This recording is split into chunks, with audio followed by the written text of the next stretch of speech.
Juppé, quand, comme il s'appelle, François Fillon, bref, que toutes les magouilles, là, Dominique Strauss-Kahn, François Fillon, Dominique de Villepin, les caisses noires, les mallettes, les calculs du pouvoir, quand Emmanuel Macron a été fabriqué par les lobbies du CAC 40, est-ce que nous sommes venus dire à la France qu'il n'y a pas de démocratie chez vous? Il faut prioriser la volonté populaire plutôt que de manipuler l'inconscient en donnant 90% du temps médiatique à Emmanuel Macron pendant que les autres se partagent les 10% restants. On n'est pas venu, on n'a rien dit, on a accepté. Donc on leur demande de faire exactement la même chose sur notre territoire. Donc voilà, Emmanuel Macron donc ne peut pas être panafricaniste parce que il ne comprend pas les intérêts africains et parce que lui il est plutôt hostile aux intérêts africains. Voilà une structure panafricaniste comme l'AES. Et Emmanuel Macron, c'est le principal adversaire de l'AES. Comment peut-il dire qu'il est panafricaniste? Est-ce qu'un panafricaniste peut vouloir que la population africaine diminue? Il dit que le Niger fait trop d'enfants. Le Niger est plus grand que la France. Le Mali est plus grand que la France. Vous me direz que c'est un désert, mais oui, Dubaï aussi est un désert. Ils ont transformé un désert en oasis de vie. Il suffit simplement que les ressources cessent d'être pillées et puissent servir au bien des populations. En 2026, la technologie permet de tout faire. Et encore, même si on fait des enfants, mais où est votre problème? C'est les ventres de nos femmes, c'est nos pays, c'est nos réalités. Le problème, il est où? Ça vous dérange à quel niveau? Et pour ceux qui pensent qu'on importe notre nourriture d'Occident, mais je pense quand même que le café, le cacao, les ananas, la banane, ça vient d'Afrique pour aller là-bas. Donc elle est nourrie au moins autant qu'ils nous nourrissent, voire plus, parce que sur la zone intertropicale, beaucoup plus de choses poussent que sur les zones tempérées et les zones polaires. Qu'est-ce qui pousse en France? Qu'est-ce qui pousse de si extraordinaire? Quels sont les éléments? Si je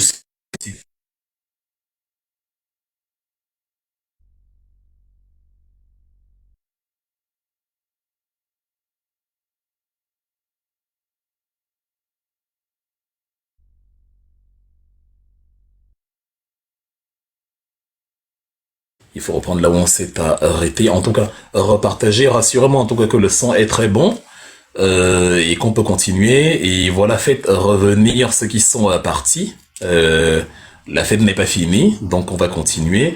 Et protéger dans le live au maximum maintenant pour qu'on ait plus le même type de mes aventures. Si vous êtes aussi nombreux, je me dis certainement c'est parce que vous y prenez du plaisir. Donc, oui, j'étais donc en train de définir le panafricanisme et de montrer comment Emmanuel Macron dit n'importe quoi quand il dit qu'il est un panafricaniste, parce que le panafricanisme n'a rien à voir avec ses actions. Il définit les ventres, il définit le nombre d'enfants qu'on doit faire. Il nous dit qu'on n'est pas un panafricaniste qui dit que le problème de l'Afrique est civilisationnel. Ça veut dire que c'est quelqu'un qui ne sait pas que l'Afrique est le berceau de la civilisation. Enfin, je ne comprends pas. Vous avez bien vu lors de la visite de Xi Jinping, de Donald Trump chez Xi Jinping, vous avez bien vu ce que le président chinois a dit à Donald Trump. Le président chinois a dit à Donald Trump que ton pays, là, les États-Unis, c'est un jeune pays qui a 250 ans. Mais moi, mon pays, la Chine, c'est une civilisation millénaire. Il y a limite que l'Égypte qui peut nous regarder droit dans les yeux parce que nous, là, on est très anciens. On a plus de 5000 ans. C'est-à-dire, depuis des temps immémoriaux, on est là. C'est la Chine de Confucius, de Lao Tzu, de Sun Tzu. Et voilà, donc... c'est-à-dire, on n'est pas né de la dernière pluie, on est un peuple inamovible, on est un peuple que tu ne peux pas renverser aussi facilement. Et donc, pour les Africains, c'est la même chose quand un Français qui vient nous expliquer que le problème de l'Afrique est civilisationnel, la France n'existait pas sous Jules César. À l'époque de Jésus-Christ, la France n'existait pas. La France, peut-être le point de départ avec Clovis et autres, la France est littéralement peu avant le Moyen-Âge. Avec la France proprement dite, avec la langue française, avec l'uniformisation de la structure administrative sous François Ier, c'était il y a quoi, 1 millénaire et demi, pas plus. Mais l'Afrique, c'est plusieurs millénaires avant. C'est nous qui avons construit les grandes constructions, les grandes pyramides de Gizeh, la pyramide du pharaon Khéops, le tombeau du pharaon Khéops, c'est le plus grand ouvrage, le plus haut ouvrage construit par l'homme pendant 45 siècles. C'est-à-dire 4 millénaires et demi, 4500 ans carrément, jusqu'à ce qu'en 1889, Gustave Eiffel mette sur pied la tour Eiffel à Paris, qui elle-même ne va pas faire long feu, puisqu'elle sera dépassée petit à petit par les autres monuments qui vont venir. La cathédrale de Cologne, l'Empire State Building, le Washington Monument, et aujourd'hui tu as le Burj Khalifa à Dubaï. Mais sinon, voilà, l'ouvrage qui détient le record de longévité et qui ne sera jamais dépassé, évidemment, c'est la pyramide de Gizeh. Donc, à partir de là, nous avons donc une impossibilité de dire avec Emmanuel Macron qu'il est le plus grand des panafricanistes. Il ne l'est pas du tout. Il ne sait pas ce qu'est le panafricanisme. Si tu réveilles Marcus Garvey, le père fondateur du panafricanisme, si tu réveilles Anténor Firmin aujourd'hui, si tu réveilles, comme il s'appelle, Henry Sylvester Williams, ou encore George Padmore, ou William Du Bois, des gens que Emmanuel Macron ne connaît pas du tout, parce que voilà, c'est pas son délire.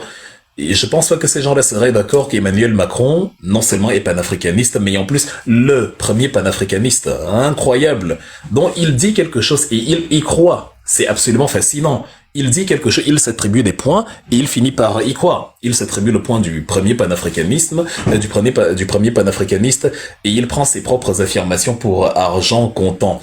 Donc, lorsque Emmanuel Macron dit donc qu'il est le premier panafricaniste, il est question pour Bassirou Diomaye Faye, puisqu'il veut tant que ça aller à Nairobi, il est question pour lui de dire Emmanuel Macron, c'est faux. Tu n'es pas le premier panafricaniste parce que tu n'es même pas panafricaniste tout court. Et un panafricaniste, évidemment, ne peut pas tolérer que le patron du que le parolier du FLA, un terroriste, allié à des terroristes, vienne en costume cravate, mais super bien vêtu, s'asseoir dans un studio de télévision à Paris et se met à parler de ses buts de guerre. C'est de l'apologie du terrorisme, c'est de la propagande d'une organisation terroriste. J'ai parfois posé les questions en faisant le parallèle avec la guerre au Moyen-Orient.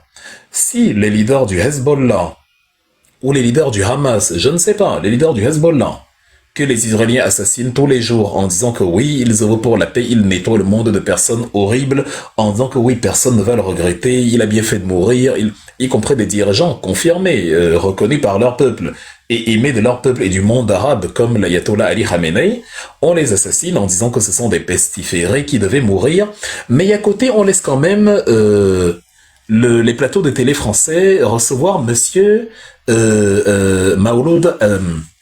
Mohamed El Maouloud Ramadan, c'est-à-dire c'est assez incroyable. Donc c'est pas sérieux quand on est panafricaniste. Un panafricaniste œuvre pour les intérêts des Africains. Un panafricaniste ne dit pas.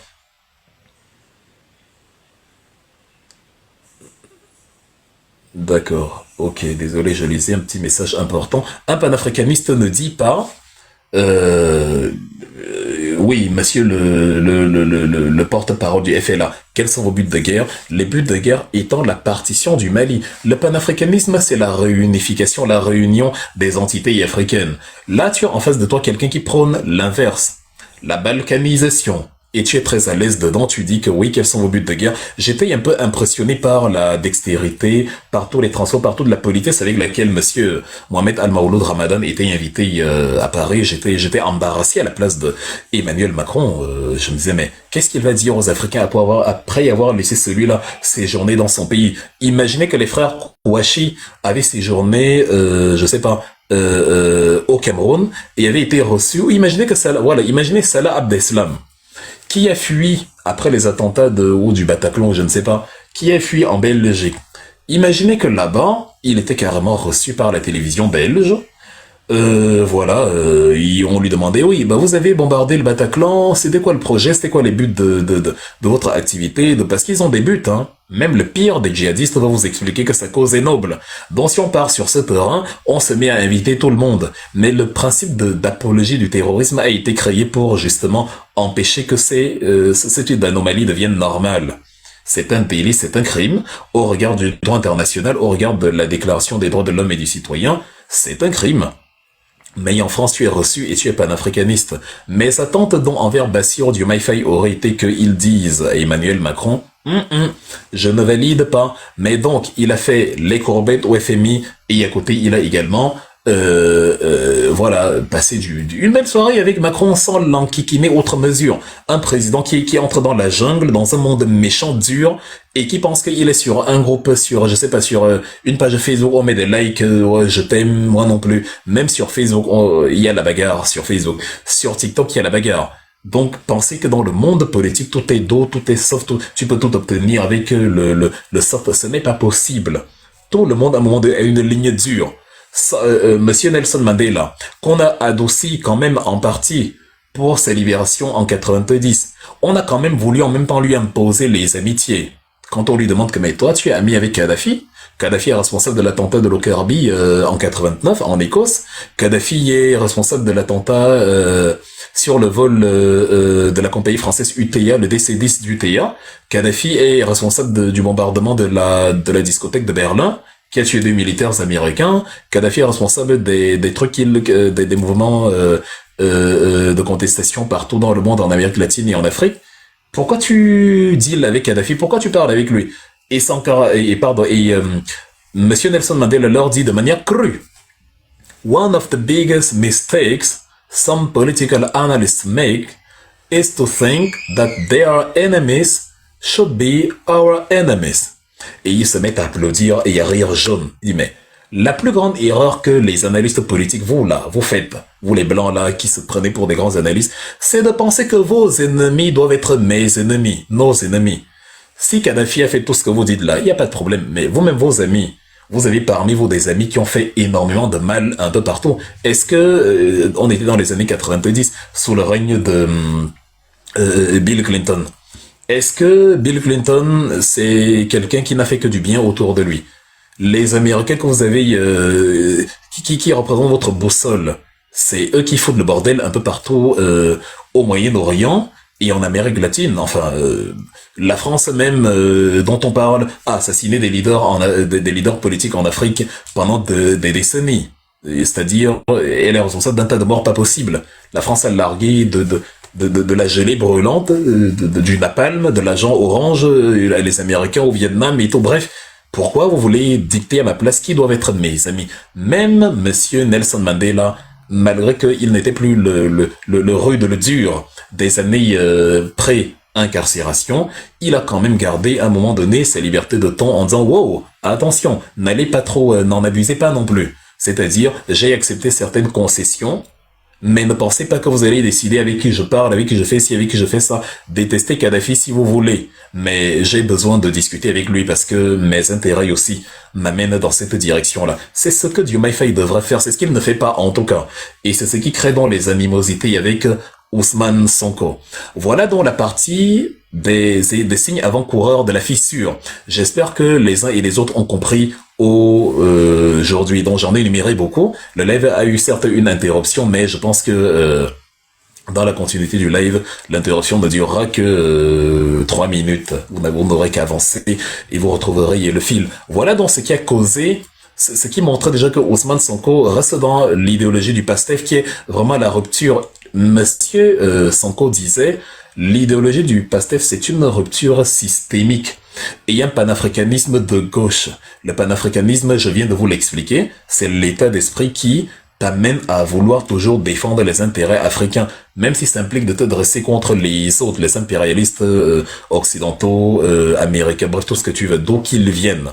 Et la gauche, c'est en fait une connotation qui confine au prolétariat, les couches inférieures, les couches défavorisées, une sorte de société égalitaire, pas le communisme, mais quand même quelque chose qui permet aux plus désœuvrés d'exister un peu et qui diminue un peu les relents d'accumulation de ceux qui sont en haut et qui veulent garder tout pour eux seuls dans un capitalisme exacerbé. Donc c'est un peu ça le panafricanisme de gauche. On soutient les faibles économiquement, les classes populaires, on leur permet d'avoir un minimum vital et en même temps à l'échelle africaine on se protège mutuellement. D'où sa volonté à l'époque de faire venir l'armée malienne. Je ne sais pas s'il aurait fait cela déjà s'il avait été président, mais au moins là actuellement je sais que même s'il avait voulu le faire, Diomaye Faye aurait empêché puisque c'est lui le commander-in-chief des forces armées sénégalaises. Ce n'est pas Ousmane Sonko, dont d'une manière ou d'une autre, il est entravé. Maintenant, donc, on a fini les signes avant-coureurs qui amenaient justement à penser qu'il y aurait rupture entre les deux. On peut donc constater que la rupture qui vient de se dérouler est, comme je vous l'ai dit en amont, et je vous ai dit que j'allais en parler, la répétition de l'épisode de 1962. Vous savez que le Sénégal a une grande pratique de la France. En 1895, le Sénégal a été intégré à ce qu'on appelait l'Afrique équatoriale française. Et après, il y a eu à la fin de la, enfin, dans la période Première Guerre mondiale et tout, ils ont mis sur pied une sorte de code de l'indigène. Il y avait la possibilité pour certaines régions qui avaient une particularité administrative. Il y avait, depuis les années 1870, une subdivision avec des particularités. Les communes les plus anciennes qui avaient été créées à Gorée, à Saint-Louis, à Dakar ou encore à Rufisque, il y avait une possibilité pour les communes évoluer, de placer des représentants à l'Assemblée nationale française. Et c'est comme ça qu'en 1914, Blaise Diagne, qui va devenir le premier député noir à l'Assemblée française, ils avaient la nationalité française dans ces communes privilégiées, mais le reste du pays était soumis à ce qu'il convient d'appeler le code de l'indigène. C'est-à-dire, eux, ils avaient des droits limités, c'était des sous-hommes, voilà, ils étaient administrés par la métropole, mais n'avaient pas le droit d'être français, ne pouvaient pas venir en France, n'étaient pas considérés de la même manière, ils étaient à minima de la chair à canon. Et c'est dans la foulée qu'en 1857, les Français avaient créé le corps des tirailleurs sénégalais, les mêmes tirailleurs sénégalais qui ont été déployés à la Première Guerre mondiale, en 1914. Et les mêmes tirailleurs sénégalais qui ont été également déployés à la Deuxième Guerre mondiale, et qu'on a fini par massacrer. Quand le général Marcel Dagnan a sorti son canon pour massacrer ceux qui revendiquaient un meilleur avenir, et une meilleure rémunération par rapport au sang et à la sueur qu'ils avaient livré lors des batailles à Bir Hakeim, Al-Alamein, Toulon, Marseille, le débarquement de Provence, etc., pour permettre à la France de vaincre Hitler, dont la France a remercié les tirailleurs sénégalais en les fusillant. Il faut noter que ce ne sont pas que des Sénégalais. Tu avais entre 200 250 000 personnes dans le corps des tirailleurs sénégalais, et tu avais à peu près 20-30 000 qui étaient vraiment des Sénégalais, mais sinon, on les recrutait partout. Le colonel Philippe Leclerc de Haute-Cloque, un idiot de la pire espèce, est venu aussi recruter chez moi au Cameroun, à Douala, en 1940, pour aller mourir pour les beaux yeux de Charles de Gaulle, et après on ne nous a pas remerciés. Quand certains d'entre nous, les Africains, étaient stationnés à Dakar, et à qui on avait promis une compensation à la hauteur de leur sacrifice, quand on a demandé le sacrifice, De Gaulle s'est dit, ah tiens, bon, on va les payer, hein, comme ils ont demandé qu'on les paye, mais on va leur payer avec des mitraillettes. Donc il a envoyé Marcel Dagnan et toute sa horde de crétins venir massacrer les Africains qui venaient pourtant de mourir.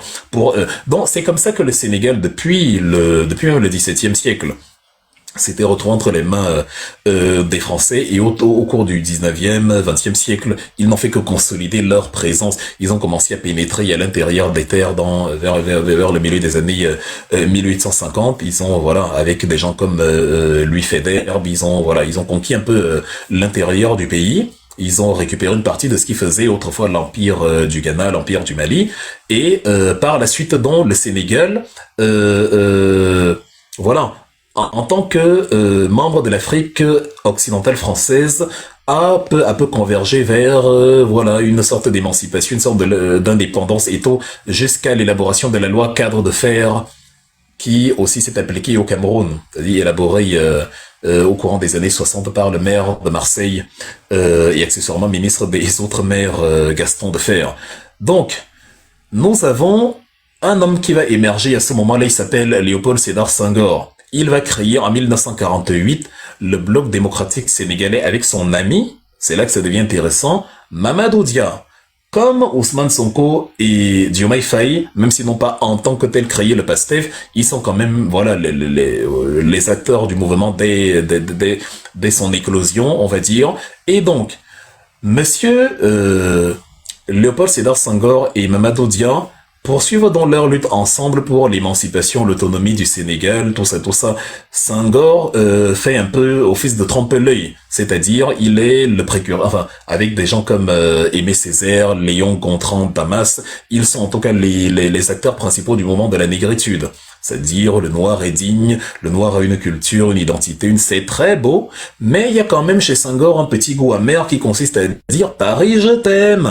Pareil, je t'aime beaucoup, c'est un homme de lettres, c'est quelqu'un de très qualifié, très intelligent, très compétent, un poète de très grand talent, mais il y a un politicien un peu inquiétant, parce que lui, il a un problème avec l'autonomie, il a un problème avec l'autodétermination. Lorsqu'on va mettre sur pied un référendum en 58 sur la question de l'autodétermination, lui, il sera de l'aile qui va voter pour le conformisme. Et évidemment, d'habitude, c'est elle-là qui va gagner de la même manière que dans les années 60, lorsque deux blocs vont se former au niveau de l'Afrique pour définir une idéologie d'émancipation ou de continuité de la soumission. On a deux camps qui vont se former, le camp de Casablanca, qui va vouloir l'indépendance réelle, l'autonomie est véritable, et tu as à côté le camp de Monrovia qui va vouloir qu'on reste quand même dans les jupes de maman, dans les jupes de la métropole. Le camp de Casablanca a les grands héros que nous connaissons, des gens comme, je sais pas, Gamal Abdel Nasser, les Ahmed Ben Bella, les Ouari Boumedienne, les Sékou Touré, les Kwame Nkrumah, il y a aussi les contestataires de l'UPCI au Cameroun, ceux qui, même sans avoir le pouvoir politique, pensent à une autonomie véritable de l'Afrique. Les Félix Roland Moumier, les Ernest Wangé, en Côte d'Ivoire, tu as des gens comme les Victor Biakaboda, et dans le camp de Monrovia, dans le camp de ceux qui aiment rester dans les jupes de maman, le camp des soumis, tu as des Félix Houphouët-Boigny, des Léopold Sédar Senghor, évidemment, les Yomba, des gens qui n'aiment pas la liberté, qui n'aiment vraiment pas la liberté. Tu as vraiment ces deux camps-là qui vont se former, et donc Senghor, il va progresser avec cette vision-là, jusqu'à ce que, au courant des années 58-59, soit créée la Fédération du Mali, qui va regrouper dans le Sénégal, entre autres, et le Soudan français qu'on appelle le Mali aujourd'hui, si vous voulez. En 1960, au-delà de cette fameuse date du 4 avril et de l'intégration dans la fondation du Mali, l'année d'après, en 1960, tu as donc l'indépendance de la Fédération du Mali le 20 juin 1960. Tu as en fait l'indépendance du Sénégal, elle est un peu bizarre, tu as littéralement trois dates. Tu as le 4 avril 59, tu as la Fédération du Mali qui est créée, mais qui devient une entité à part entière. Un précurseur du panafricanisme, oui. Tu as l'année d'après, le 20 juin 60, la Fédération du Mali qui devient indépendante de la France. Mais maintenant, le Sénégal va se détacher de la Fédération du Mali. Pourquoi? Vous allez me demander pourquoi. Il faut d'abord répondre à la question pourquoi je dis que M. Senghor n'était pas un panafricaniste ou un souverainiste alors que dans la Fédération du Mali, il y a déjà un élan du panafricanisme et que Senghor est dedans. La réponse est donnée avec le divorce de 1960, le 20 août 1960. C'est-à-dire, Modibo Keïta est encore une fois partisan de l'aile dure. On ne veut pas être soumis à la France, on veut l'autonomie, on veut l'indépendance, on veut un partenariat équilibré avec le respect, avec une sorte d'affirmation de l'autodétermination africaine. Et Senghor, il est partisan de l'aile souple. Il dit non, c'est pas bon. Dans ces conditions, dis non, va même là-bas, moi je vais y aller de mon côté et je reste à côté de maman, la France. Voilà donc pourquoi en 1962, le Mali sort du franc CFA, le Sénégal, lui, ça ne l'intéresse pas. Il reste dans le franc CFA. Il a fallu qu'on élimine Modibo Keïta en 1968 en l'envoyant en prison jusqu'à sa mort en 77 pour que le Mali, en 84, quelques années plus tard sous Moussa Traoré, revienne dans le franc CFA parce que Moussa Traoré c'est un autre acteur de la soumission et de la compromission made in France. Donc, Léopold Sédar Senghor c'est quelqu'un à qui il ne faut absolument pas faire confiance quand on veut l'émancipation africaine. C'est un poète de talent, un littéraire incroyable, un homme très instruit, hyper intelligent, rien à dire. Il a tous les diplômes du monde, il a toute la formation qu'il faut, il s'exprime très bien. Il a tous les niveaux requis pour l'Académie française. Ça dit, il pourrait même être enterré au Panthéon. Aucun souci. Le problème, c'est que c'est pas ce dont l'Afrique a besoin. L'Afrique a besoin des gens qui osent, des gens qui dérangent, des gens qui font mal. Et monsieur Léopold Sédar Senghor n'est pas de cette nature-là. C'est ce que lui reproche, entre autres, dont son camarade de lutte, monsieur Mamadou Dia, avec qui il a cofondé le fameux bloc démocratique sénégalais, le BDS. En 1962, les choses vont se gâter. Au mois de décembre, monsieur Mamadou Dia va faire un discours brutal, violent, agressif, contre les intérêts de la France, où il va affirmer l'autodétermination du peuple sénégalais, du peuple africain, et la volonté de rompre avec ces pratiques absurdes et dépassées qui consistent à toujours traiter l'Afrique comme le petit frère, comme l'enfant, exactement comme Sonko vient de faire au Parlement. Je vous ai dit, les parallèles sont incroyables. Monsieur Mamadou Dia est le président du Conseil des ministres, c'est-à-dire une sorte de premier ministre chargé de gérer les affaires internes. C'est un système qui ressemble un peu à la quatrième République, ce qu'on avait en France avant la réforme de la Constitution du 4 octobre 58 sous le général de Gaulle. Donc, Monsieur Senghor, en parallèle, lui, il est le président de la République, donc il s'occupe de l'international, des grandes affaires, des grands dossiers, et voilà. Donc c'est un peu comme ça que ça se gère. Un bicéphalisme assumé, institutionnel. C'est pour ça que j'ai dit c'est 95% de similitude. Parce que la seule différence, c'est que le bicéphalisme de 2026 n'est pas formel, il n'est pas institutionnel, il est tacite. C'est un bicéphalisme des cœurs, parce que le peuple sénégalais a élu Ousmane, a élu Bassirou Diomaye Faye comme candidat de substitution, mais dans son cœur, c'est Ousmane Sonko qui devait être président. Et ils ont élu Bassirou Diomaye Faye sur la consigne de Ousmane Sonko, le fameux Sonko Moï Diomaye, Diomaye Moï Sonko. Sonko c'est Diomaye, Diomaye c'est Sonko. Mais sinon, voilà. La différence, c'est que en 62, tout est formalisé. Il y a dans l'article 24 de la Constitution de 1960 au Sénégal, la prédisposition selon laquelle c'est Mamadou Dia qui peut, entre autres, parce qu'il est en plus ministre de la Défense, qui peut, entre autres, mobiliser même le corps militaire à l'intérieur du pays pour mettre de l'ordre. Donc, en 1962, début décembre 62, je crois le 8 décembre, il y a ce discours-là de monsieur Mamadou Dia qui est très virulent et qui secoue Léopold Sédar Senghor. C'est là où le général de Gaulle prend son téléphone, il appelle Jacques Foccart, il dit mais Foccart, tu dois me gérer cette histoire-là. Il y a Mamadou Dia là qui fait énormément de bruit. Il parle de souveraineté, bref, de ce genre de bêtises. Émancipation, souveraineté, je ne sais pas trop quoi, là. Dis à Senghor que je veux que ça se règle très vite. Et qu'est-ce que Senghor fait? Senghor mobilise immédiatement les forces armées. Il appelle l'un de ses, le chef des paracommandos, monsieur Faustin Pereira. Il lui dit, je veux que tu te tiennes prêt. Tu dois t'occuper, quand je te donnerai le signal, tu dois régler le cas de monsieur Mamadou Dia, parce qu'il commence déjà à faire un peu de bruit, il dérange. Il me dérange moi et mon papa, le général de Gaulle. C'est que de Gaulle, c'était quelqu'un qu'on appelait papa. Ils avaient l'habitude de l'appeler comme ça. C'est-à-dire, c'était leur papa Ahmad Ouaïdjo au Cameroun, Léon Mba, et après lui, Albert Bernard Bongo, alias Omar, au Gabon, Sylvanus Olympio, et après lui... Sylvanus Olympio, oh, Seigneur sacrilège. Nicolas Grunitzky, je veux dire, et voilà. Donc, et c'est comme ça que ça fonctionnait. Donc, quand papa parle, on ne s'oppose pas. Donc, immédiatement après, monsieur Léopold Sédar Senghor met sur pied une motion de censure pour faire tomber le gouvernement de Mamadou Dia. Pourquoi? Pour rien. Parce qu'il a donné un discours souverainiste contre la France. De la même manière que Sonko a donné un discours souverainiste contre la France. Il y a une motion de censure pour faire tomber le régime de Mamadou Dia.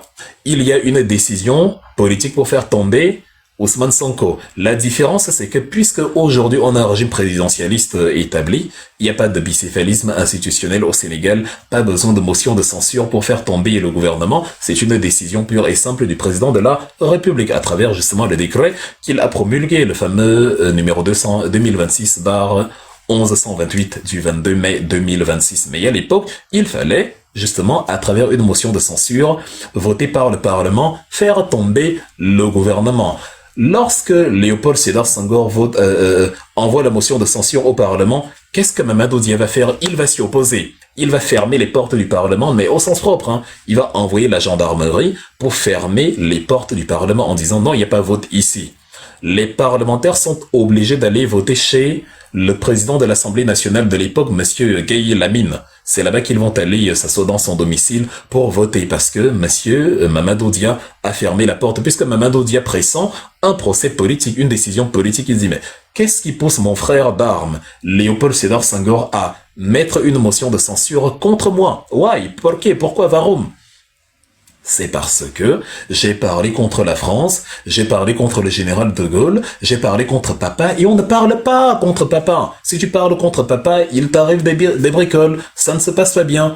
Donc, le bras de fer se passe le 17 décembre 62. Les portes donc sont fermées, et il y a quelques députés que monsieur Mamadou Dia va arrêter, et quelques députés frondeurs qu'il va arrêter et qu'il va écrouer.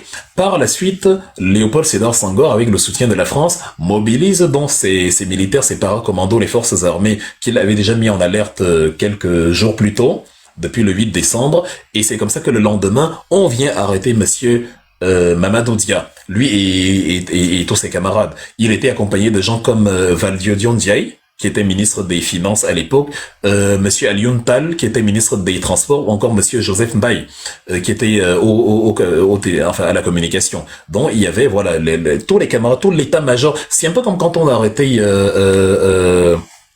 Lumumba avec Monsieur Mpolo et Maurice Tokito, c'est-à-dire et qu'on les a fusillés tous ensemble. Donc on arrête donc Valdiodio Ndiaye, on arrête et d'ailleurs l'un des avocats de la défense à l'époque, parmi ceux qui plaidaient un peu la cause des plaignants, outre les Badinter, les machins, vous aviez des Abdoulaye Wade. Donc voilà. Donc vous avez dans cet épisode macabre qui se déroule et qui, comment dire, aux yeux des Sénégalais, apparaît un peu comme une tragicomédie où deux frères sont en train de se livrer un bras de fer sanglant. Mamadou Dia refuse les ordres de Senghor parce qu'il dit que c'est le parti qui domine la présidence. Mamadou Dia étant président du parti, il précise que c'est le parti avant la présidence et c'est comme ça que l'État doit fonctionner, pendant que les partisans de Macky Sall disent que non, c'est le président d'abord avant le parti. Vous voyez, les similitudes sont effrayantes, la configuration est la même qu'aujourd'hui. La tête du PASTEF qui bagarre avec la tête du Sénégal sur celui qui a la primeur de la décision, et on finit par limoger celui qui est à la tête du parti et qui est en quelque sorte le premier ministre, le président du conseil, voilà le chef du gouvernement, le chef de la gestion interne des affaires, et avec évidemment un chef de la gestion interne des affaires qui a une ligne dure et radicale et des discours enflammé, et un autre qui se veut raisonnable, rationnel, mesuré, posé, non émotionnel, et blablabla, le même cas de figure. Comment dans l'histoire se termine? On convoque une audience auprès de la haute cour de justice à Dakar en mai 63, on est en mai, ça tombe bien.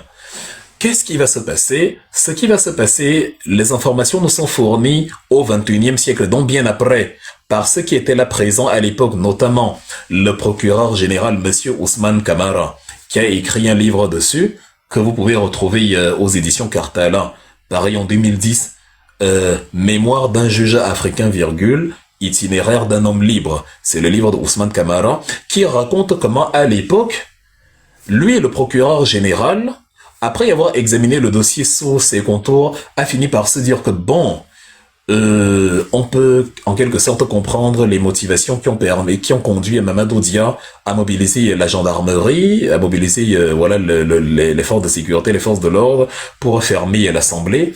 Mais bon, on peut oublier tous les soubresauts, tous les secousses qui sont passés, on peut oublier, et la continuité politique peut se faire. Donc, on peut enterrer la hache de guerre, et voilà. Mais Monsieur Ousmane Camara constate que parmi les magistrats, parmi les avocats, parmi les plaignants, parmi les juges qui sont censés être impartials, il y a à l'intérieur les avocats et les députés frondeurs. Donc, c'est-à-dire, il y a eu un problème à l'Assemblée nationale, et ceux qui doivent trancher le litige, c'est ceux qui étaient contre Mamadou Dia au niveau de la fameuse Assemblée sénégalaise. Comment tu veux avoir un parlement, un tribunal équitable si les juges, les avocats, les huissiers et les magistrats font partie de ceux qui étaient contre toi et qui défendaient Léopold Sédar Senghor? Donc en fait, tout était pipé d'avance parce que cela a été organisé par Paris, par Jacques Foccart, par le général de Gaulle, et c'est ce que Jacques Foccart lui-même va nous dire plus tard dans ses mémoires. C'est-à-dire, on s'entendait très bien avec Léopold Sédar Senghor, tout se passait bien, mais Mamadou Dia ne nous mettait pas à l'aise. Mamadou Dia et son ami Valdiodio Ndiaye, le ministre des Finances, c'était des gens difficiles à maîtriser. Et Jacques Foccart dit la même chose de Sylvanus Olympio face à Nicolas Grunitzky. Il dit « Olympio n'était pas notre ami ». Mais avec Grunitzky, tout se passait bien. Dans ses mémoires, Foccart décrit tout. C'est pour ça qu'ils ont assassiné Sylvanus Olympio. Et ils ont laissé Grunitzky et après Eyadema faire 50 000 ans au pouvoir. Au Sénégal, lors de la fameuse tragédie qu'on a donc appelée la crise politique de 62, vous avez donc monsieur Mamadou Dia qui perd son pouvoir et qui se retrouve en prison comme ça. Il va y rester de 1963 donc jusqu'en 1974, donc pendant plus d'une dizaine d'années, et il ne sera amnistié qu'en 1976. Entre-temps, monsieur Léopold Sédar Senghor a pris soin de supprimer les partis politiques. Quand je vous dis que le Sénégal, c'est une démocratie, certes, mais à prendre avec des pincettes, c'est-à-dire le père de l'indépendance, tout ce qu'on veut, ne voulait pas l'indépendance. Comme Ahidjo au Cameroun, les pères de l'indépendance en Afrique, ceux que vous célébrez là, sont en général ceux qui ne voulaient pas l'indépendance. Non mais vraiment. Au Gabon, ils célèbrent les Yomba. Ils célèbrent, pardon, Albert Bernard Bongo.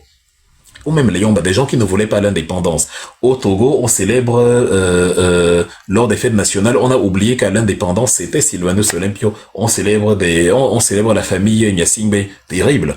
Au Cameroun, on célèbre Paul Biya, un sorcier qui était à Paris quand Félix Oumier se faisait assassiner à Genève et qui n'a même pas pris soin d'aller visiter, même de manière symbolique, le lieu où Félix Oumier était empoisonné. Or, c'est juste là, à Genève, à la frontière française. Quand vous êtes à Genève, vous voyez de l'autre côté le massif du Jura, vous voyez la France de l'autre côté, même le lac Léman se partage en deux entre la France et la Suisse. Mais Paul Biya passe le plus clair de son temps à l'intercontinental. Les sites, les monuments, la mémoire, c'est pas son problème. Son problème, c'est de jouir. C'est-à-dire, voilà, c'est un hédoniste un hédoniste pur souche, un épicurien de la pire espèce. Jouir, jouir et jouir, c'est sa seule motivation. Donc, Monsieur Mamadou Dia finit en prison.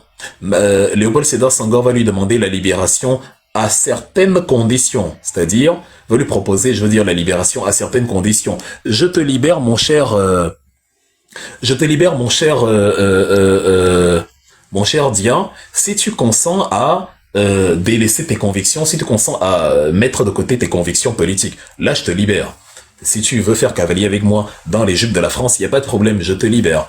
Et monsieur Mamadou Dia, qui a beaucoup souffert en prison, qui a même eu des problèmes oculaires, il lui dit que bah non, moi je plutôt mourir que de trahir mes idéaux. Donc, mais voilà, on a quand même réussi à le finir, à l'essorer, à l'épuiser. Il n'est pas mort en prison comme Modibo Keïta en 77.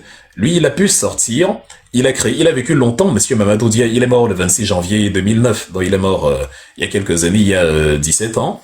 Mais voilà, il a essayé de se refaire une santé politique, ça n'a pas marché. Il a créé un mouvement, là, je crois, le MDP, en 81, mais enfin c'était voilà, on l'avait déjà détruit et voilà. Donc mesdames et messieurs ce qui se passe au Sénégal en 62. Quand tu fais l'analogie avec l'épisode de 2026 et Diomaye Faye, c'est la même chose, non? Ou bien je dois résumer? Je résume alors parce que les Africains me la vie facile. C'est deux frères d'armes, Ousmane Sonko, Diomaye Faye. C'est deux frères d'armes, Léopold Sédar Senghor, Mamadou Dia. Ils ont porté ensemble le parti dès sa fondation, dès son éclosion, le BDS, en 48, le Bloc démocratique sénégalais. Ils ont porté ensemble le parti, le PASTEF, ensemble depuis une dizaine d'années. Ils ont obtenu le pouvoir politique, l'un étant président de la République, l'autre étant le premier ministre chef du gouvernement. Ça, c'est dans le cadre du PASTEF, dans le cadre de Léopold Sédar Senghor. Les autres ont porté aussi, ils ont obtenu aussi le projet politique, l'un étant chef du gouvernement, l'autre étant président, Diomaye Faye Sonko. Ils ont la ligne dure pour le subalterne et la ligne souple pour le supérieur. Diomaye Faye et Sonko, pareil, ils ont la ligne dure pour le subalterne, le premier ministre, et la ligne souple pour le président. Le subalterne a des discours vrais, tranchants, verticaux, transparents, rectilignes. De l'autre côté, Mamadou Dia, c'est pareil, il a des discours vrais, tranchants, rectilignes. Les choses partent en vrille quelque temps après un discours devant les corps constitués sénégalais, le 8 décembre 62, et le limogeage intervient dans les jours qui suivent. La même chose au Sénégal, tout part du dernier discours à la place Soweto, devant le Parlement, par Ousmane Sonko devant les Sénégalais, sur la nécessité de rupture avec des gens qui ne font que 10% de la population mondiale et qui enquiquinent tout le monde avec leurs bêtises. Comme qu'on doit faire quand ils font aussi. Et le limogeage intervient juste après. C'est du copier-coller, mais à un niveau effroyable. L'histoire ne fait que se répéter. C'est pour ceux qui pensent donc qu'il y a un jeu, une fabrication, un compromis avec Ousmane. Il n'y a rien. C'est une rupture. Ils ne font pas semblant. Sonko ne sait pas faire semblant. Même s'il le voulait, il ne pourrait pas. Ce n'est pas un saint, c'est clair. Moi, je me méfie toujours des hommes politiques au Sénégal parce que, comme je vous l'ai dit, c'est les hommes adeptes à la compromission qu'on a toujours porté au pouvoir. C'est comme chez nous au Cameroun. Mais quand je vois qu'on t'entrave et qu'on te met les bâtons dans les roues et qu'on t'empêche d'avoir le pouvoir politique, le pouvoir suprême et qu'on t'empêche en même temps d'exercer, même en tant que premier ministre, je finis par comprendre que, non, en fait, c'est toi qui es dans le vrai, c'est toi qui es dans le combat, c'est toi qui veux vraiment amener le Sénégal quelque part, et que c'est pour ça que tu as tous ces ennuis, c'est ce que l'histoire montre.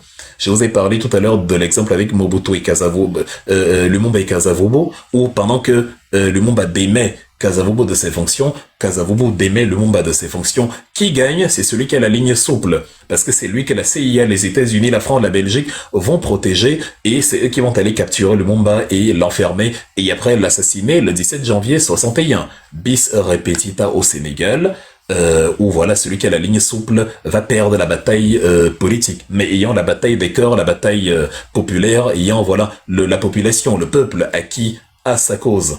Donc c'est exactement de ça qu'il est question. Dans la rupture, elle est consommée, Capri, c'est fini.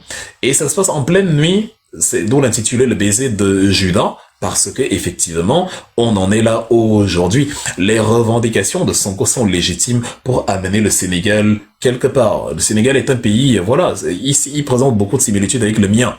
Au niveau des infrastructures, les Sénégalais ont fait beaucoup plus d'efforts. Quand tu vois la gare de Dakar, quand tu vois le TER, quand tu vois l'aéroport Blaise Diagne, c'est très beau. Quand tu vois le tronçon Diamniadio Dakar, visuellement c'est très beau. Je n'y étais jamais, j'ai jamais mis pied au Sénégal. J'essaie de pouvoir le faire d'ici là. Bon, ça dépend, faut avoir du cash pour le faire. En tout cas, ça viendra tôt ou tard. Mais sinon, voilà, de ce qu'on voit, de ce qu'on sait du Sénégal, au moins, ils ont fait mieux que Paul Biya, ça y a rien à dire. Même Macky Sall a fait mieux que Paul Biya. Abdoulaye Wade, tous ont fait mieux que. Bon, déjà c'est pas compliqué de faire mieux que Paul Biya. Ce qui est compliqué, c'est de faire pire, parce qu'en termes de sauvagerie managériale et de saleté gouvernementale, Paul Biya c'est le nec plus ultra. C'est bon, enfin c'est le suprême des suprêmes. Il y a rien à dire à ce niveau. Donc en tout cas, mais sinon, le Sénégal a énormément de défis. Il fait encore partie des pays les moins avancés. Il table sur un horizon 2030, on est en 2026, donc dans les 5 ans à venir, sortir du cadre, du cercle des pays les moins avancés. Parce que, actuellement, là, voilà, enfin, le problème c'est qu'actuellement, là, il y a, avec la dette et tous les problèmes qu'il y a là, le trou qu'il y a, c'est un peu compliqué d'avoir accès à des financements et de relancer, de stimuler la croissance. Donc, il y a ces problèmes, voilà, structurels, ces problèmes économiques, pardon, qui émanent des problèmes structurels causés par la horde de mauvais élèves autour de Macky Sall lors du règne de l'APR. Vous avez, voilà, un seuil de pauvreté qui dépasse les 35%, un PIB par habitant de 1700 $ comme chez moi au Cameroun.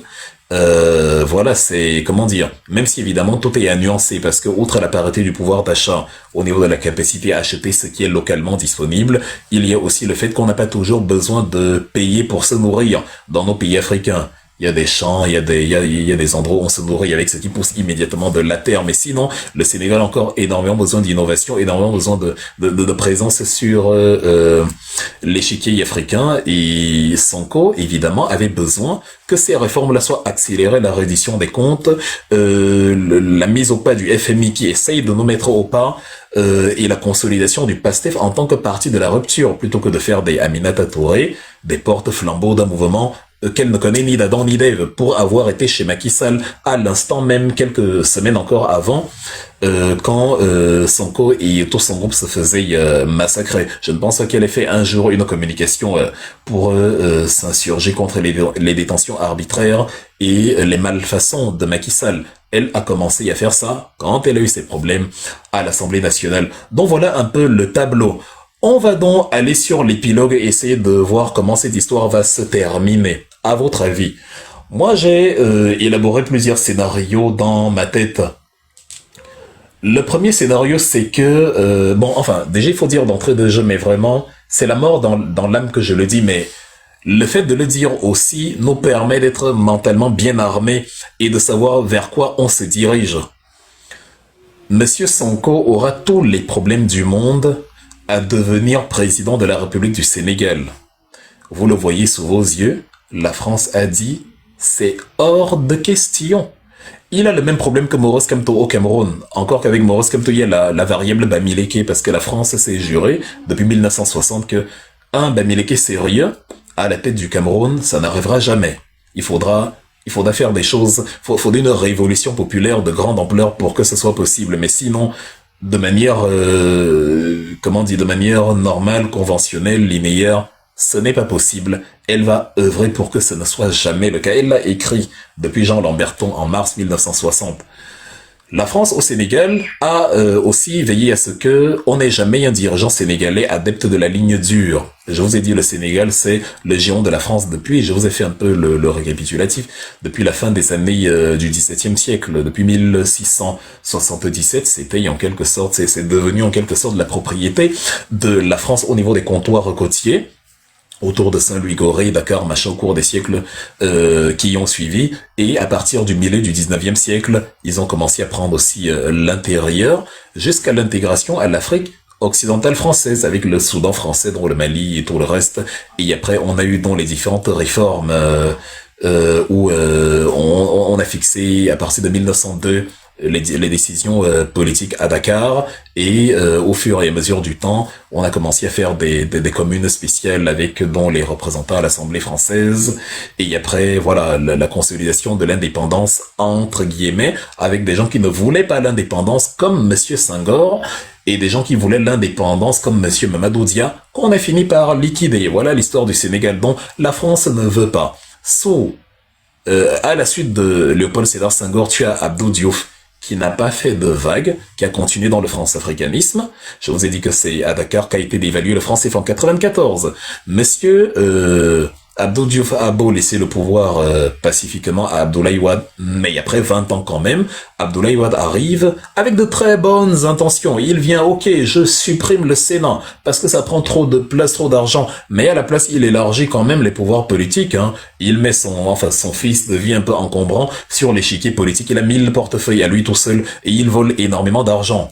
Au point où, bon, voilà, c'est la grâce prudentielle de Macky Sall qui lui a permis d'aller dépenser cet argent maintenant au Qatar, où il est là-bas en exil. Mais même s'ils ont des animosités personnelles, le rejet, par exemple, des candidatures de Karim Wade, ça n'a pas empêché que, sur le plan de la projection géopolitique, la vision de Karim Wade ou de Abdoulaye Wade, son père, est exactement la même vision que Macky Sall, la même vision que Abdou Diouf, la même vision que Léopold Sédar Senghor. Macky Sall dit que le franc s'est fait une très bonne monnaie, qu'il faut garder, il l'a dit à moult reprises.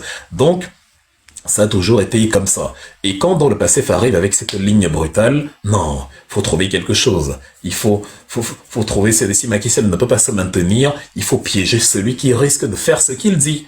Et prendre le risque avec celui qui peut être influençable. Et c'est comme ça qu'on a pris Bassirou Diomaye Faye. N'espérez pas grand-chose de Bassirou Diomaye Faye. Vraiment pas.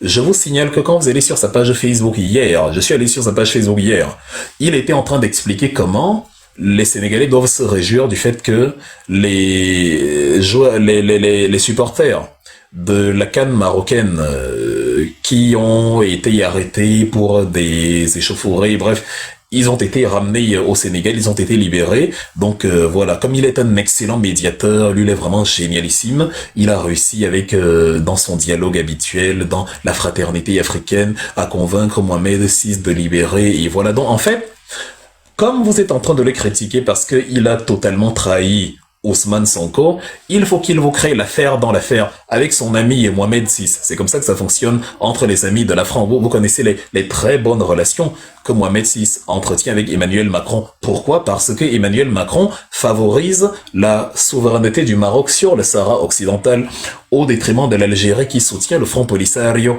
indépendantiste. Donc Emmanuel Macron, Mohamed VI et Bassirou Diomaye Faye, ils ont formé une sorte de triumvirat assez rusé, assez cynique pour créer une petite actualité comme ça et essayer de faire brouiller les pistes sur l'actualité de du limogeage, de l'éviction et de la trahison de monsieur Ousmane Sonko. Donc il faut que, voilà, j'ai vu quelques commentaires des Sénégalais. Ah, merci monsieur le président, ah, merci. Non, il faut immédiatement dire non, je suis de votre côté, chers concitoyens. Regardez, je fais de bonnes choses. Voilà, j'ai libéré nos concitoyens, etc., etc. Mais ça ne prend pas. Qui va oublier que tu as chassé Ousmane Sonko? On est content que les Sénégalais reviennent. Mais qui va oublier que tu as chassé Ousmane Sonko comme un malpropre parce qu'il te demande de faire ce que le panafricanisme de gauche, l'idéologie du PASTEF préconisait avant même les élections. Donc, c'est de ça qu'il est question. Il est donc à conclure que les Sénégalais devront transpirer. Il faudra certainement un autre type de révolution encore plus ardue que la première pour voir un jour Ousmane Sonko devenir président de la République. Pourquoi? Parce que la France ne veut pas. Elle ne veut pas de... Mais attendez, Ousmane Sonko, c'est le risque de faire agrandir l'AES. Le Sénégal dans l'AES, mais vous êtes malade. Le Togo, qui est un pays france-africain depuis la chute de Sylvanus Olympio en 63, a simplement émis par le biais d'un ministre, le ministre des Affaires étrangères togolais, l'éventualité que oui, dans un premier temps, le Togo assure la médiation avec l'AES et établit une passerelle, mais on peut réfléchir pourquoi pas à rejoindre l'AES à court ou à moyen ou à long terme. Vous avez vu comment rien que cette annonce a fait bondir Emmanuel Macron, qui a envoyé son ministre des Finances à Lomé, Monsieur Jean-Noël Barrot, alors que cela faisait 2 décennies, 20 ans, que Monsieur Jean-Noël Barrot, que le ministre des Affaires étrangères français, qu'un ministre des Affaires étrangères français n'avait pas mis pied à Lomé. Donc, regardez, c'est incroyable. Comme par hasard, ils ont eu envie d'admirer les plages togolaises. Ils ont eu envie d'aller regarder, de voir comment c'est beau l'Atlantique et tout. Il y a l'océan Atlantique en France, hein. Il y a même la Méditerranée, il y a aussi la Manche, il y a la mer du Nord. Mais ils voulaient voir la Méditerranée sur les côtes africaines. Et là, il est allé à Lomé. Comme par hasard, quand le Togo émet l'idée que l'AES...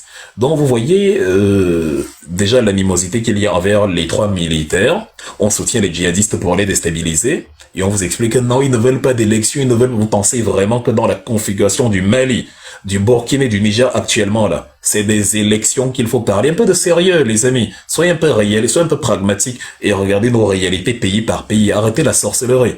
Actuellement, là, on a de réels problèmes. C'est pas l'élection qui va mettre feu au Jinim, ou c'est pas les mêmes contextes. Soyons sérieux. Celui qui a faim n'a pas les mêmes problèmes que celui qui a mangé. Vous n'allez pas faire la même chose au même moment, n'est pas la même réalité, c'est différent. Toi, tu as faim, mange. Mais celui qui a rassasié et qui mange est un idiot qui se fait du mal à lui-même. Celui qui a faim et qui ne mange pas est un idiot qui se fait du mal à lui-même. Donc, nous avons donc... cette histoire-là où on ne veut pas qu'un contestataire, une ligne dure, arrive au pouvoir parce que ça pourrait agrandir. Vous savez, c'est inéluctable, hein, ça prendra juste du temps. La CEDEAO va disparaître, écrivez ce que je vous dis. Petit à petit, elle va disparaître, elle va perdre des pays. L'AES a gagné en pays, donc ça sert à rien de combattre l'AES. Elle va gagner et les pays qui vont, enfin, au fur et à mesure du temps, d'autres pays vont s'agglutiner, vont se rallier à l'AES. Donc voilà. Et donc, on ne veut pas que le Sénégal tombe là-dedans. On veut un Sénégal ad vitam aeternam dans le giron français. C'est un peu comme Vladimir Poutine qui ne veut pas que l'Ukraine tombe dans l'escarcelle de l'Union européenne parce que, historiquement, c'est un pays qui appartient au pacte de Varsovie, au bloc de l'Est. C'est de la même manière que les États-Unis ne veulent pas que l'Allemagne tombe dans le giron russe parce que, depuis le plan Marshall de 47, depuis la fin de la Deuxième Guerre mondiale, l'Allemagne post-Hitler, c'est une Allemagne états-unienne. De la même manière que les mêmes Américains ne veulent pas que Taïwan tombe dans le géant communiste de Xi Jinping, parce que depuis la fin de la guerre civile en Chine, en 1949, la Chine est, la République de Chine, dont Taïwan, est dans le giron états-unien. C'est la même chose pour le Sénégal et la France. Ça doit rester la propriété privée de la France ad vitam aeternam. La seule défaite que la France tolère du Sénégal, c'est si elle arrive en Coupe du Monde, comme à Séoul en 2002, lors du match d'ouverture du mondial en Corée et au Japon. Mais sinon, il est hors de question pour la France de laisser le Sénégal s'émanciper.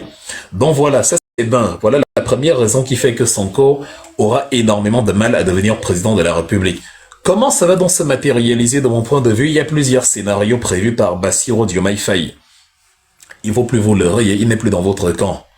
Même si, voilà, il va continuer de vous expliquer que non, vous savez, petit, c'était parce que non, laissez tomber. C'est l'histoire qui se répète. Soit vous le voyez maintenant, et vous vous préparez en conséquence, soit vous pensez encore qu'il y a quelque chose, il y a un futur, comme il n'y en a pas. Le Sénégal, moi, je sais comment ça fonctionne. Donc, comment il va procéder? Scénario numéro 1, qui est peut-être le plus improbable, mais qui peut arriver. La fameuse loi d'amnistie, enfin la fameuse révision du code électoral du 28 avril dernier, qui permet donc à Ousmane Sonko d'être éligible à nouveau, parce que les délits du genre, c'est valable, ça compte au maximum 5 ans après l'expiration de la condamnation. Donc en 2029, ça ne comptera plus. Et de toute façon, la diffamation ne fait plus partie des délits qui font de vous quelqu'un d'inéligible.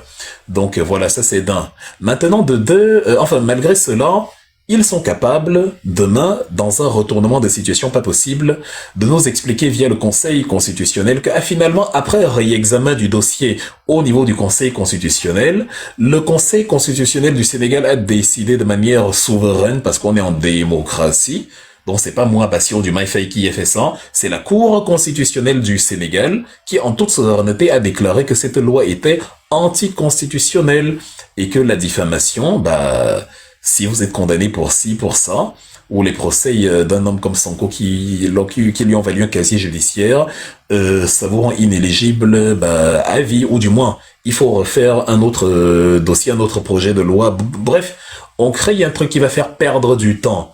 Et pendant ce temps, les élections se tiennent et Sonko ne peut pas être président. Accessoirement, il doit encore nommer un dauphin qu'on va invalider s'il n'est pas aussi docile comme Diomaye Faye et qu'on va permettre s'il est de la trempe de... Enfin, un Diomaye Faye 2.0 qui va simplement répéter encore le film, parce que le film en Afrique se répète 1000 fois. Ça, c'est un scénario. Il n'est pas le plus probable, mais il est quand même probable qu'on revienne sur les lois qui ont été votées par le PASTEF et qu'on dise que finalement, le réexamen par la Cour constitutionnelle déclare cette loi anticonstitutionnelle. Parce que c'est ça, c'est comme au Cameroun, hein. Le principe de la Cour constitutionnelle, c'est de veiller à la constitutionnalité des lois, donc à la conformité des lois avec la Constitution. Ils sont capables de dire que oui, mais avant qu'il ne soit déclaré éligible par la révision de la loi électorale du 28 avril, Sonko a quand même été député, il a même voté en 2024 alors que il était sous une condamnation, donc il n'était plus censé jouir de ses droits civiques, donc c'est une fraude. Il doit d'abord répondre de ça, donc en fait, ils vont... La politique rend très inspirée. Le Diomaye Faye à la gueule d'ange qu'on voit aujourd'hui sera malheureusement le Macky Sall de demain. De ce que je vois, je suis désolé. J'ai même presque envie enfin bref, voilà, c'est le chemin que ça prend. Donc, maintenant, les scénarios les plus probables, ce sont lesquels?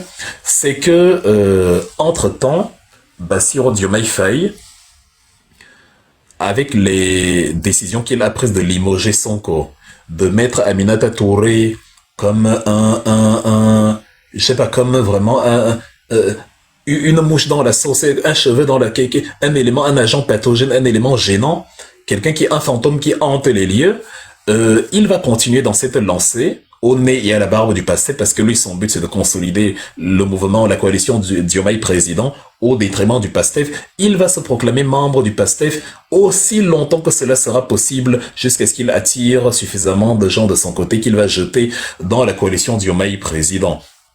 Il va essayer d'attirer les députés du PASTEF, d'acheter certaines consciences, peut-être pas directement avec de l'argent, mais avec des promesses de facilitation économique professionnelle ou d'avenir, ce genre de choses institutionnelles, pour allier le maximum à sa cause. Et devant toutes ces malfaçons, Sonko va commencer à se plaindre, il va se fâcher, il va dire des choses, les Sénégalais seront dans la rue, et Faye aura un boulevard où il pourra utiliser l'un des éléments pour dire que Sonko est inéligible. Sonko a affirmé, voilà, il a porté atteinte à la sûreté de l'État en affirmant que les étudiants sont descendus à l'université, il y a eu 3 morts. C'est la responsabilité de Sonko, donc de ce fait, même s'il avait été déclaré éligible par la loi d'amnistie ou par la réforme du code électoral, il est à nouveau inéligible. Donc ça, c'est pour moi le scénario le plus probable. L'autre scénario parmi les probables, c'est le scénario de l'arrestation. C'est encore plus facile. Pour un oui ou pour un non, Sonko va faire un faux pas. On va trouver le moyen d'expliquer que, mais vous voyez, vous regardez ce qu'il a fait, c'est lui qui a fait ça. Il a voulu parce que le régime, le gouvernement n'a pas obéi à ses desiderata. Il a oublié qu'il n'est ni président ni premier ministre. Il a voulu un peu aller au-delà de ses capacités et comme ça il a mis en péril la stabilité de l'État sénégalais.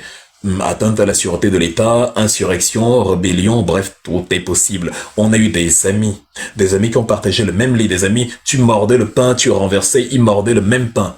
Grunitzky, Olympio. C'est-à-dire, de la même manière que le fils de Diomaye Faye s'appelle Ousmane Sonko Faye, de la même manière, Olympio a pris la femme, la sœur de Grunitzky pour femme. Est-ce que ça les a empêchés de finir comme ça finit là? Est-ce que ça a empêché Grunitzky de s'allier avec les méchants pour tuer son beau-frère? Est-ce que Blaise Compaoré a eu le moindre état d'âme pour éliminer Thomas Sankara alors qu'il partageait le même drap quand il se couchait? Et que Sankara savait que Compaoré peut rester une journée avec sa femme, voire un week-end entier, il ne craint rien. On a vu comment c'est fait. C'est pas la première fois que deux amis. Est-ce que Joseph Désiré Mobutu et Lumumba ne se baladaient pas à Bruxelles ensemble en rigolant lors de la table ronde de 1960? Est-ce qu'on n'a pas eu tout ça? Comment ça s'est terminé? Est-ce que Mobutu a versé la moindre larme pour Lumumba? Est-ce qu'il n'a même pas par la suite aussi éjecté les hommes politiques de l'époque, Kasavubu et consorts?